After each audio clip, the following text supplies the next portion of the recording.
2 pilots or 1. The reason owners don't have 2 pilots is because of money. The reason Cessna made a single pilot jet is to save money. Is flying single pilot safe? Yes. Yes, it's safe. Now, I'm in the Philippines. I've been here 3 months. Before I came to the Philippines, my eye started losing a little vision. I went to my optometrist, and she said, well, you got a cataract. I said, well, what do I do? She goes, well, you got to go see the cataract surgeon. Well, how much does that cost? $700 to walk in the door. When can I see him? It's going to be 6 weeks. If I want the surgery, how long is it going to take me to have the surgery? Probably 6 months. How much is the surgery? Well, it starts at $7,500 and goes up depending upon the lens you get. So I came to the Philippines, went to the eye doctor, walked straight in, got my eye checked. In 30 minutes, I was out of there. What did it cost me? $8. Now, I came back the next week, and the eye surgeon was there. He comes once a month from Cebu to Dumaguete to do surgeries. He looked at my eye. It turns out he knows the #1 eye doctor in the world who's located in Memphis, and I've flown in the plane with him before. So, he says, Glenn, I'll do your surgery today. It's a 15-minute surgery. I'll do it today. This lens is $1,200. Now, if you get the other lens, you don't even need glasses. I said, well, I'd rather wait and get the other lens. He said, okay. So 2 weeks later, he came back. He did the surgery. The surgery cost me $2,500.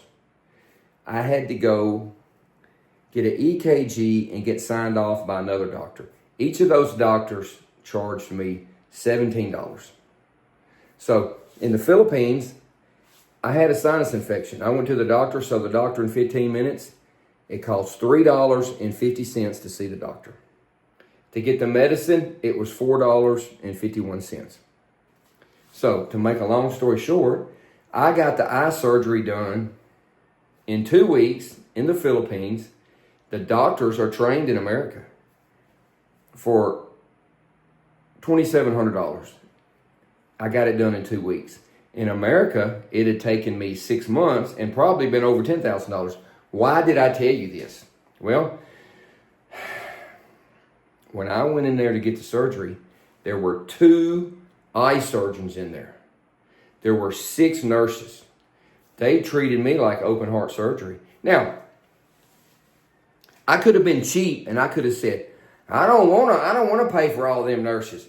I want the eye doctor and the janitor. That's the only person I want in there I could save money. Could he have done it? Probably so. Is it better to have 2 eye surgeons in there and 6 qualified registered nurses? Yeah. Now, is it better to have 2 people in the airplane? Of course it is. Now, let me say this, and I've been taking some hits on the internet. When I talk about the old retired captains wanting to fly corporate, I'm not talking about 100% of them. I've said numerous times, 99% are excellent. It's 1, 5, maybe 10% that are a little bit old. I'm not saying 100%. Now, the same thing with these owners. 80% of these owners keep that plane as their baby. They keep it waxed, vacuumed. They take it to the Cessna Service Center and say, fix everything. I want it perfect. I don't care what the cost is. Fix it and send me the bill.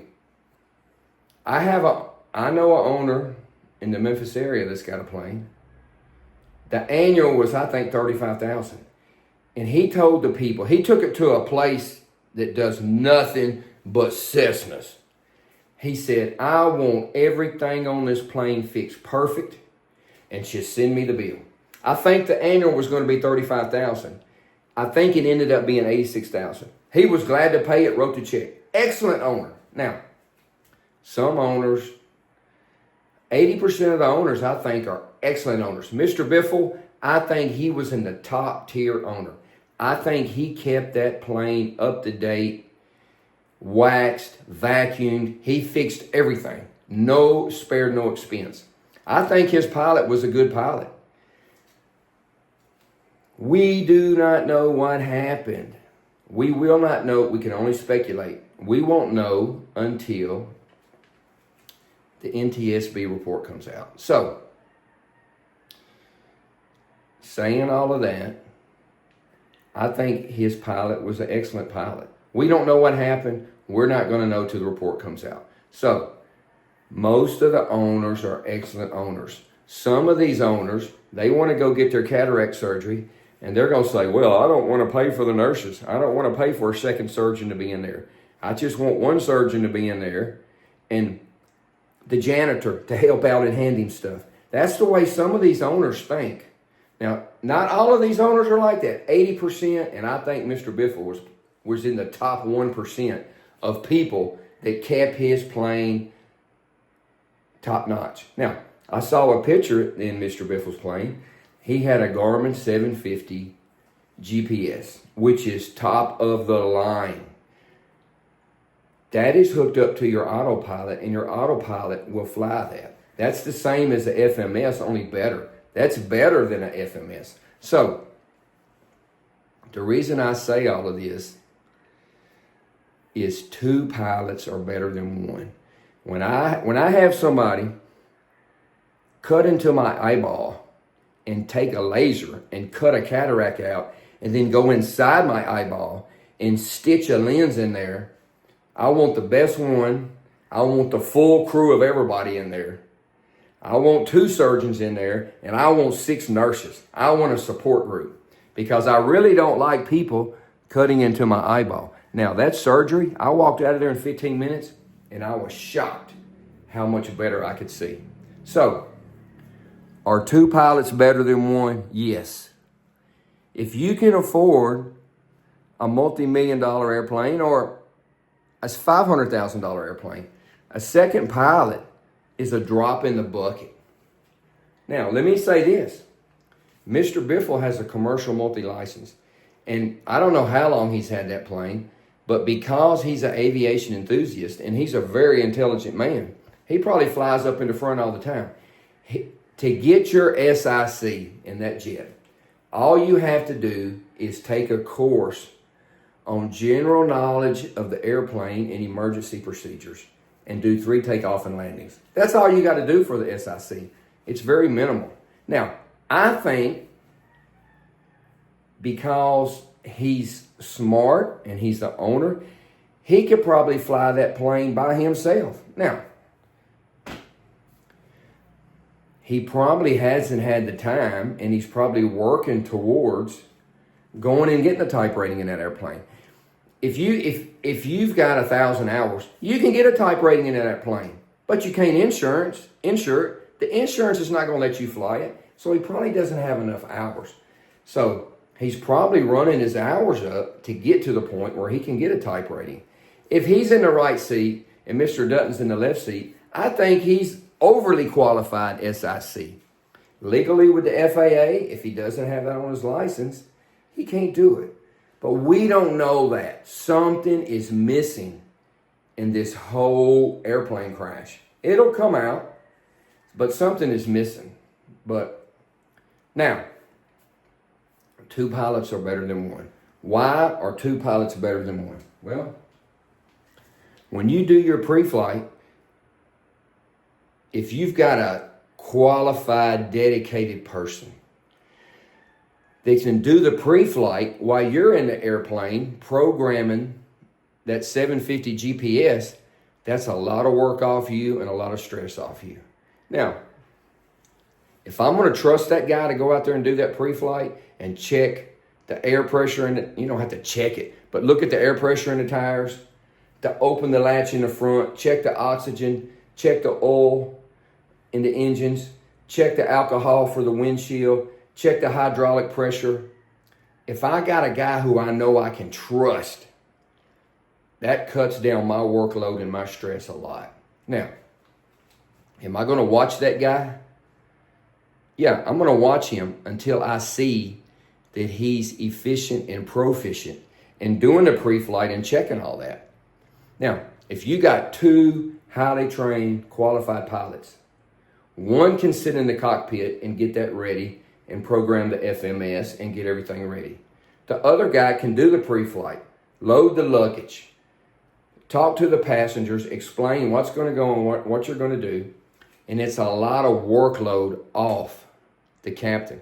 If you're the captain and you don't have that guy, you got your workload is not double, it's triple.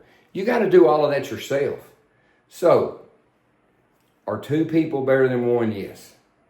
A second pilot is not that, it might be, you don't have to have a second pilot on salary. You can get SICs all day long that'll fly in the right seat for $600 a day. So you don't have to put them on insurance and have them full time. Now, some of these planes are two pilot airplanes and you have to do that. But in a citation jet, you don't have to do that. So, two pilots are better than one. Two surgeons and 6 nurses are better than one surgeon and just a helper. I want 2 surgeons and I want 6 people in there. I'm not going to go in there and say, oh, I want to do this on the cheap. Some of these owners want to go in a restaurant and bring their own eggs and their own bread and say, I don't want to pay $8 for the big breakfast. I want you to cook my eggs and my bread, and I'm going to pay $1.50. That's their thinking. Some of them think like this. Some owners will sit in the back of the plane and not say anything. If I say bad weather, okay, let's go to the hotel. If I say, look, we got to wait, we got to fix a part, we got to have it FedExed in, put it on, okay, we'll wait. Some owners, well, my other pilot wouldn't like that. He would fly with it broken. You don't want to fly for that guy. So, enough of that rant. Now, 2 pilots are always better. Help with the pre-flight. Help with the loading. While one guy's in the cockpit getting that ready. You don't just run out there to that plane and jump in like it's a Yukon, crank it up, and drive from LA to Memphis. That ain't the way it works. It's a lot of preparation. To do a flight from North Carolina to Florida, it's a lot of preparation. It's a lot of planning, weather, winds. Is the plane ready? How much fuel do we need? How many people? How much is it going to weigh? Is the weather bad? Are we going to stop and let the weather pass? Are we going to stop for fuel? It's a lot of preparation for one man. Now, if you got 2, that is just super. That is just really, it takes the workload from 200% down to 45% for the pilot. Now, with the pre-flight and loading and setting up the cockpit, 2 pilots are better. When you're taxiing, look, when you're taxiing, I don't know if you can see this. This is my iPad. And the controller says, turn right on, let's see here. Turn right on Delta. Turn left, turn right, turn left, hold short. You can write that on your iPad. So when you're taxiing, the co-pilot is watching and he can see the airplane as it's moving right here. So he's saying, okay, Captain, we're coming up on Bravo, we got to turn left. We're coming up on Delta, we got to turn right. We're coming up on Alpha, we have to go to the end and hold short of 36 left. You got 2 guys in there taxiing, it's a whole lot better. If you're by yourself and you're at a big airport like this and the controller gives you 8 different turns, it's a lot of work. Plus, you're dealing with the radio, you're dealing with the taxi, you're dealing with the power settings. That's a lot of work. If you got 2 qualified pilots, it's less. So, now let me show you something else about this iPad. If you lose everything in the cockpit,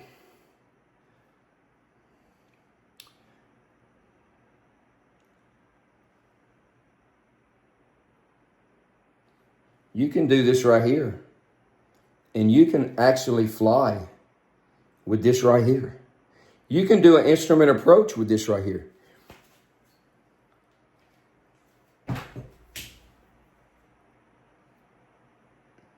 That is a great tool. If you lose everything, you can take your iPad and you can get an instrument approach and get you out of the clouds. Now, if you got 2 pilots, it's a whole lot better to do that because you can have one pilot holding the iPad, programming it, and the other guy flying. 2 pilots is always... Did I tell you that 2 pilots is always better than 1? I think I said that.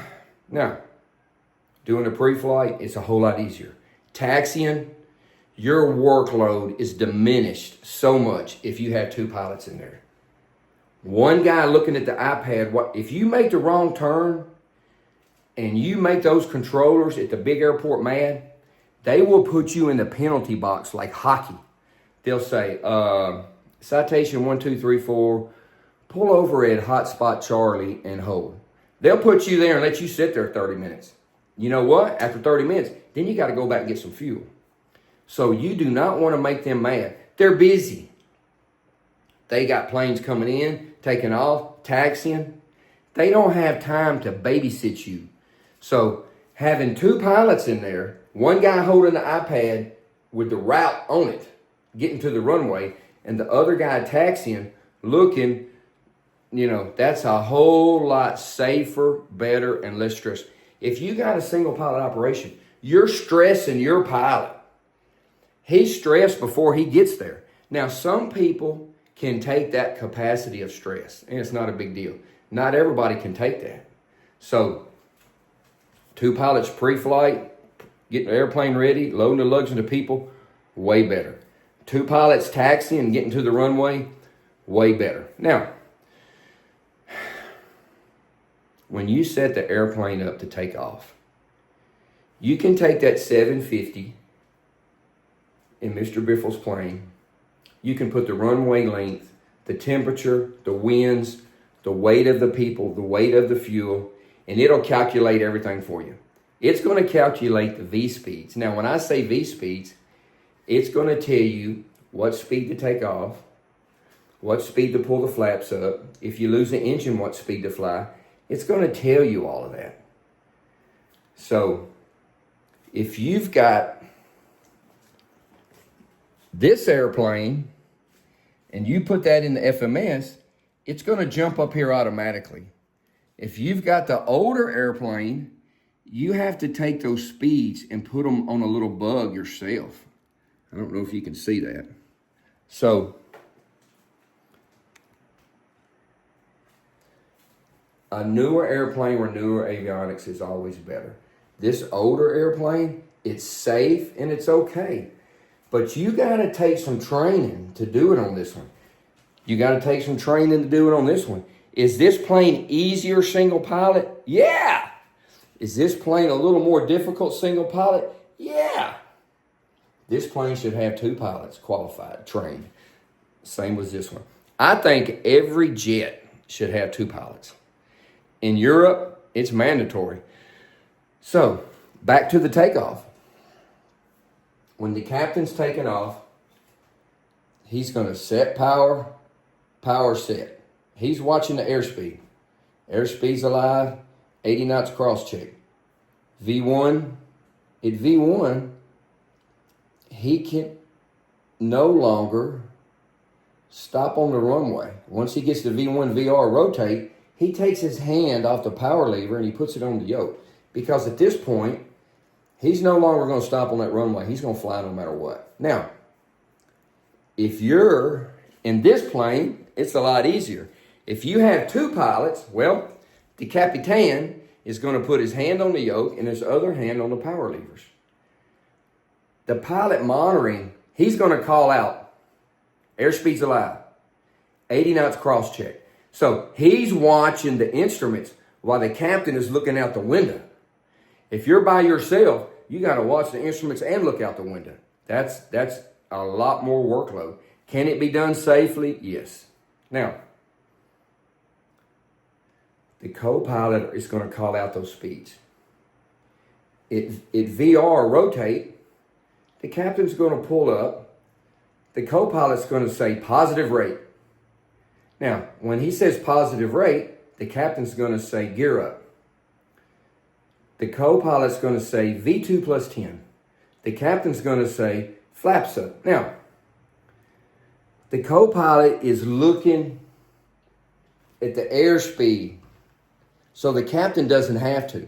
The captain can look out the window. Is that safer? You bet it is.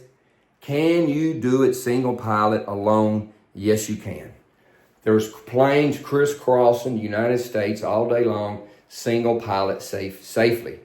If the maintenance is done, if the captain is properly trained and certified and current. You know, you can go to flight safety and not go for 2 or 3 years. Are you current? Well, so takeoff is a whole lot safer, easier, and better with 2 people. Now, let's say you take off and you get to 1,000 foot and you lose the engine. Well, if you got in there by yourself and you're in an older airplane, that's a whole lot more stress and a whole lot more calculations. If you've got a qualified person in the right seat, the captain is basically going to hold the yoke and the power levers. The FO, he's going to get the emergency checklist out. And he's going to read the emergency checklist. As he reads something, the captain's going to do it. Is it safer? Of course it is. When you get into deep doo-doo, 2 people is better than 1. Look, a twin engine jet is not a twin engine jet. It's a triple engine jet. Triple insurance, triple maintenance. And when you get in trouble, it's triple. You really need 2 people when you get in trouble and have an emergency. So, a second qualified person in there that knows how to get that checklist, open it to the right page, read the checklist. Okay? What's on the checklist? Well, engine failure. Engine failure after takeoff. Is there a fire? Arm the bottle, fire the bottle. Now, when arm the bottle, fire the bottle, in the back of the airplane, there's 2 bottles, sometimes there's 3. If you've got a light up here going off, ding, ding, ding, ding, ding, ding, fire, well then you're going to arm the bottle.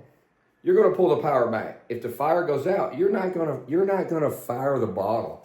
When you fire the bottle, you're not firing it into the engine. You're firing it around the engine. And what it's doing is shooting halon around the engine. The fire is not inside the engine. The engine's already on fire. The engine is basically 2,000 degrees in there because it's turbine spinning, compressing air, and it's lit. Whoosh! And it's just a rocket. So when you have an engine fire, it's around the engine. Fuel leak, bleed pressure leak. So if you have a rough running engine or something, and you pull the power back, it might settle down and still produce 30-40% of thrust. Now, if it's shaking and bouncing and coming apart, I mean, you got to shut it down. Can you shut it down single pilot and read the checklist? Yeah. Now, this one here, it's a lot more work, especially if you're by yourself. This one here is a whole lot easier. When you go to the CJ, the emergency checklist, it's on the screen in the airplane. So that makes it even more easy. Okay, the emergency, if you got 2 pilots, the co-pilot can do the checklist. He can do some things on the checklist that maybe the captain can't do because the captain's busy controlling the airplane, watching the altitude and the airspeed. If he's by himself and he's got to do the altitude, the airspeed, the power levers, shut down the engine, run the checklist, put the fire out, talk on the radio, think and navigate. Am I going to go here? Am I going to return? The weather's good. I'm going to have to shoot an approach. I got 1 engine. The other engine might go out. There's a lot of things to consider. Is 2 pilots better than 1? Yes, yes. Don't be a cheap owner. 2 pilots are better than 1. I would like to see a law passed, the Greg Biffle and family law. 2 pilots are mandatory in all jet aircraft in America. That's what I would like to see. So, doing an emergency, more difficult in this plane. By yourself, your difficult level is going like this. Can it be done? Yes, if you're trained. You should be able to do these emergency procedures in your sleep. If you got a guy over here helping you do the procedures and doing the checklist and stuff, man, you're going to take that guy to dinner when you land. You're going to buy him a big pizza and take him to Baskin Robbins because that's your friend. Now, sometimes I fly with these guys because the owner wants a second pilot. You know what this guy says? Don't touch nothing, don't say nothing, don't do nothing. I'm going to do everything. Okay? Now, some guys, man, I'm glad to have you here. I'm going to hold the yoke, the power lever, and the autopilot's mine. I want you to do everything else. I want you to do the radios. I want you to do the FMS. I want you to bug the speed, bug the altitude. I want you to call out any deviations. That's the way some captains are. They want to teach you. They want to help you. They're glad you're there. Some captains say, don't touch nothing. Don't speak on the radio. Don't say nothing. They want you to sit there and do nothing. That's the way it is in these corporate airplanes. I've seen it both ways. There's nothing better than flying with somebody that wants to teach you. Every single time I get in an airplane and a jet, I learn something. I remember when I got my CFI, Bill Manning, he was a military guy. He was just, I cried when he passed away. Oh my God, I cried. I love that man. He said, Wimpy. He always called me Wimpy. And he had some colorful language. So he would say a couple of colorful words before he would say, Wimpy, you're going to learn more when you become a CFI than you've learned to that point. I'm like, this crazy old man. He was in the Navy. And I said, this crazy old man, he don't know what he's talking about. I'm like 22-year-old kid. I started teaching. I said, man, he was right. He was right. You got to listen to these old people. You want an old bald-headed pilot sitting up front when you get on your airline going to the Bahamas. You don't want some young kid up there with a backpack with hair gel.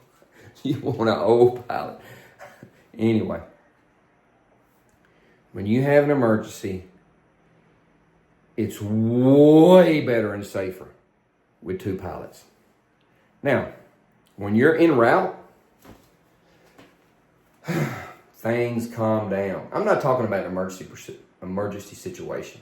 Basically, when you take off at 1,000-foot autopilot on, then you're just managing the autopilot and the FMS, or in Greg Biffle's plane, the GTN 750. You're just managing that. You're not like doing this the whole time.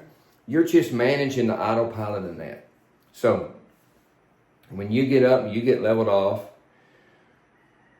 it's good for the captain to monitor his stuff and the co-pilot. There's work to do. You've got to do calculations for the best power setting for your altitude to conserve fuel. Now, if you get a CJ and it has FADEC on it, it does all that for you. You don't have to do anything. The computer's going to do that. Now, this plane here, you got to get the charts out and do it. And same thing with this plane. But if you've got a competent co-pilot in there that's trained, where he can get the charts out and look that up and help you with the power settings. Now, you get halfway to your destination, the two of you have to have a conference. Look at the instrument approach. You both look at your instrument approach. And one guy's going to brief it. He's going to say, this is the ILS 27 into Memphis International, dated January the 2nd, 2026. And he's going to say, I concur. Okay? We're going to do the ILS 27. Inbound course is 260. Final approach fix is 2200. The frequency is 119.4. The missed approach is climb to 2000, turn right to Gilmore and hold. Do you concur? I concur. Now, that's not the proper briefing, so don't send me a thousand messages. You didn't say the briefing right. Well, I'm in my house in the Philippines. It's 5 o'clock in the morning. It's 13 hours different than America. So, and I'm doing this off the cuff. My walls are concrete, so I can't put a thumbtack in the wall to hold my posters. I had to make this. So, don't send me comments. But that's what happens at altitude. Then, when you get a little closer, the captain is going to keep talking to the controllers. Every time you pass a point, the controller, Memphis Center, is going to say, citation 1234, contact Dallas Center on 139.4. And you're going to keep switching. So you cannot leave that. You have to keep listening to that guy. If you're in there by yourself, you're going to have to do 2 radios at once. Now, if you got a qualified co-pilot, the captain can talk to center, and the co-pilot says, I'm going to be off the radio for a minute. I'm going to call our arrival airport and get the information. So he's going to switch the radios. The co-pilot's on a different frequency, and the captain is still listening to Memphis Center. So the co-pilot is going to call the FBO, and he's going to say, Blytheville FBO, this is citation 12345. We're going to be on the ground in 10 minutes. We want 3,000 pounds of fuel. We're supposed to have a rental car there for our guest. We're going to be there overnight. So the plane, it's not snowing, it's not cold. It can stay on the ramp. Can you please have everything ready? He'll say, yes, sir, we'll be ready. Thank you. Then he's going to switch over, and he's going to get the Unicom frequency if it's an uncontrolled airport. And he's going to say, Blytheville International, citation 1234, is 20 miles south. We'll be inbound for landing, runway 36, airport advisory. There's 2 reasons he's saying that. To let the smart, courteous pilots around there make a little room for him. Like I said in the other video, that guy might be flying 3-4 hours. He's tired, his feet hurt, he's got to pee, he's hungry, they're getting a little funny on fuel. They want to land. They don't want to come in there and have to join a pattern and do all this maneuvering because there's a bunch of people in their 172s doing touch and goes. You got to show courtesy. When you hear a jet call in doing that, you need to make way for him. He's not going to get in the traffic pattern and you and do a downway. He's going to go to a IFR point 3 miles out and do a straight in. He wants to land. He doesn't want to waste fuel and time and run hours up on the airplane. So he's doing that for 2 reasons. He's doing that to see what if the traffic will accommodate him. And number 2, to hear the traffic so he knows what he's going to be dealing with, you know. If you got 2 pilots up there, it's way better. Now, if the weather's bad and you got to shoot an instrument approach and you're in this airplane by yourself, that's a whole lot of work. I'm going to tell you right now. If you're in this airplane by yourself, your work is not as much. If you're in a CJ's a lot easier single pilot.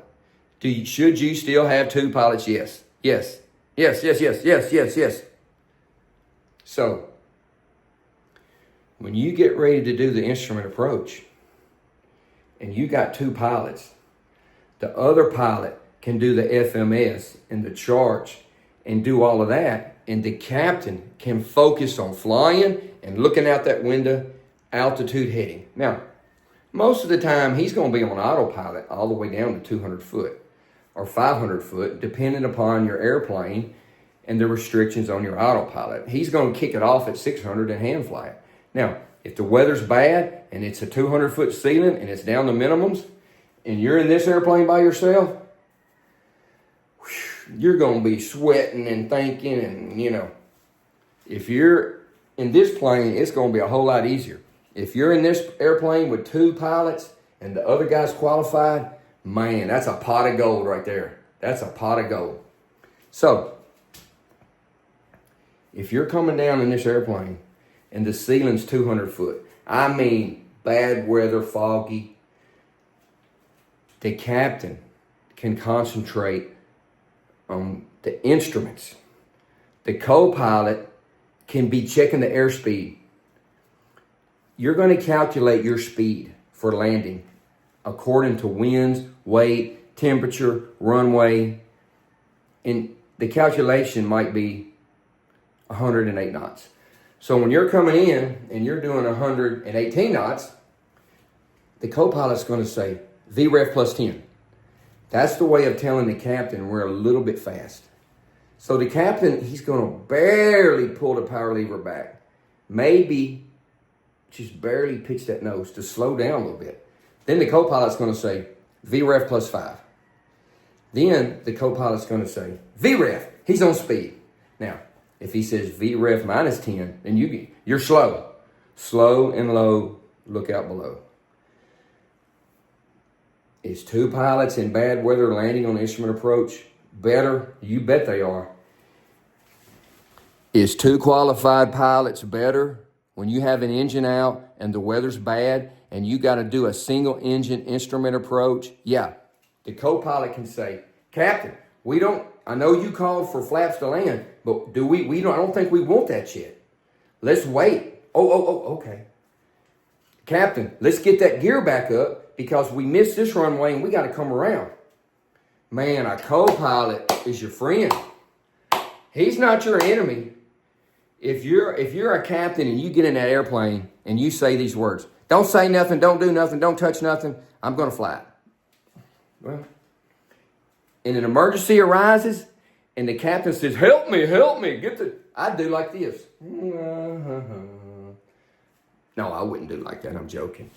But this is the attitude of some of these single pilot guys.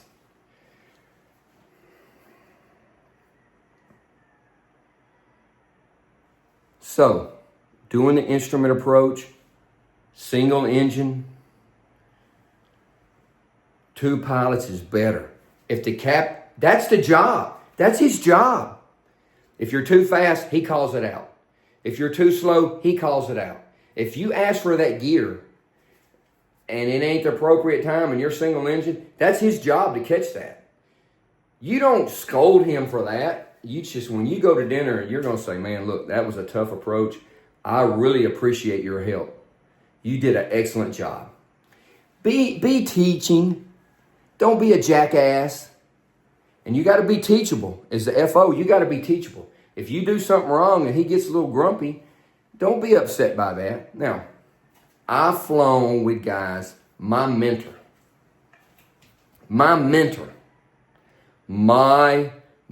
I'm going to say his name, Mr. Dawsey. Mr. Dawsey. One of the first times I flew with him, I was in the right seat. He was in the left. And we're going down the runway. And I'm looking down there. I said, Mr. Dawsey, there's a dog on the runway. And there's a big old Rottweiler. He was running looking backwards like this. You know what Mr. Dawsey did? He raised up, went over the dog, come back down, got some speed up and took off. I didn't say nothing. When we got to dinner, I said, Mr. Dawsey, how did you know that airplane would do that? This is what he said. Well, I like dogs. I didn't want to hit the dog. Man, what a teacher. What a mentor. What a super person. I have learned more from Mr. Dawsey than any other person. Now, my second mentor is Barney Barnhart. He was a FedEx pilot. And to make a long story short, I met him when I was first taking lessons. And he would ask me, when are you going to get your license? When are you going to get your license? When are you going to... I said, Barney, I'm not a rich FedEx pilot. I don't have the money. He got his checkbook out, and that man wrote me a check. And he said, you SOB, don't you come back to my house till you have your license. He wrote me a check to finish training. I got chill bumps. When Barney died, I cried for 3 days. My mentor, Mr. Dawsey and Mr. Barnhart, my mentor. Now, I got about 5 other mentors. That's not the only guys. But I learned so much from Mr. Dawsey. calm, teacher, nice, never upset, professional. I flew with him in a 500 citation to CJ. I flew with him in the Saberliner one time. Man. So, I don't know how I got on that. But anyway, 2 people are better than 1. Now, when you land, there's a job to do when you land. If you're by yourself and you got to be looking at the speed, waiting to get 80 knots to do the thrust reversers, and you got to be looking at traffic, is a plane going to pull out in front of you? Is a deer going to run out in front of you? Do you blow a tire? If you got 2 people in there helping you, that's way better. So if you got somebody in there helping you, he's going to call the speeds. He's going to say 80 knots. Now, that's the speed. Sometimes it depends on the plane to do the thrust reversers and put on stow them and everything. But you want a guy helping you. Now, when you land, your stress goes whoosh. So one of the most lax times is when you land. Because I have flown 10 hours a day and I'm going from 30% brain to 110% brain, and I land and I'm tired. I had to take an hour nap in the car to drive home. Because when you're flying, you're like thinking. And when you land, your brain's just... So if you got a guy to help you, same thing. If you're in... We was in Houston one time taxiing. They're always doing construction. And it's a big mess. And we made a wrong turn, and I asked the controller, and the controller said, "Who's taxiing that plane?" And you know me, I said the flight attendant. He didn't say anything else because we made a few mistakes turning it. But if you got a second pilot in there to help you taxi and get to that ramp. Now, you get the ramp and shut the engine off, you're not done. You're not done. Somebody has to go out and check the oil in the engines 10 minutes before they're shut down for that to be accurate. You got to walk around that plane and check it. Did we have a bird strike? Is it leaking fluids? Is there a part missing? Is there a static wick missing? You got to walk around that plane after you land and check it. And you got to you got to help the people off with the luggage. You got to unload the luggage. When you're a captain of one of these planes, you got to do everything. You're the luggage guy. You got to clean the plane. You got to do all the preparations. So, when you land and you got 2 people in there, somebody that can help you taxi and write it down on the iPad and help you, man, that's a pot of gold. When you get to the FBO,